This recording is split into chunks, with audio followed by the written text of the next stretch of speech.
बहुत पुरानी बात है। एक जंगल में एक गुरुकुल था जिसमें बहुत सारे बच्चे पढ़ने आते थे। एक बार की बात है, गुरुजी सभी विद्यार्थियों को पढ़ा रहे थे, मगर एक विद्यार्थी ऐसा था जिसे बार बार समझाने पर भी समझ में नहीं आ रहा था। गुरुजी को बहुत तेज से गुस्सा आया और उन्होंने उस विद्यार्थी से कहा, जरा अपनी हथेली तो दिखाओ बेटा। विद्यार्थी ने अपनी हथेली गुरुजी के आगे कर दी।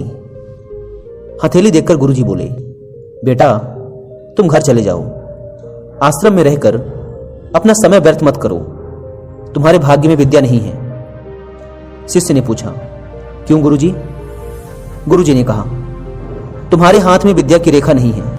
गुरुजी ने एक दूसरे होशियार विद्यार्थी की हथेली उसे दिखाते हुए कहा, यह देखो, यह है विद्या की रेखा, यह तुम्हारे हाथ में नहीं है, इसलिए तुम समय नष्ट ना करो, घर चले जाओ और वहां अपना कोई और काम देखो। यह सुनने के बाद उस विद्यार्थी ने अपनी जेब से एक चाकू निकाला, जिसका प्रयोग वह रोज सुबह अपनी दातून काटने के लिए किया करता था। उस चाकू की पैनी नोक से उसने अपने हाथ में एक गहरी लकीर बना दी। हाथ लहूलुहान हो गया।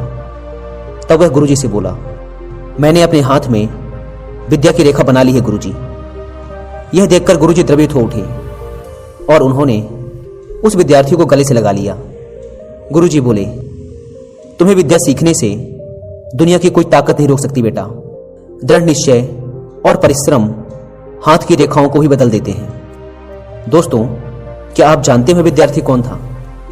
वह विद्यार्थी आगे चलकर महर्षि पणिनि के नाम से प्रसिद्ध हुआ, जिसने विश्व प्रसिद्ध व्याकरण अष्टाध्यायी की रचना की है।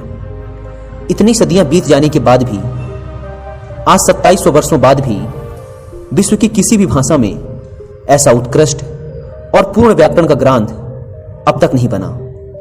तो दोस्तों, इस कहानी की शिक्षा यह है कि लोग चाहे जो भी बोलें, हम हर एक को गलत साबित करते हुए अपनी लगन और परिश्रम के दम पर जो चाहें वो सब कुछ हासिल कर सकते हैं।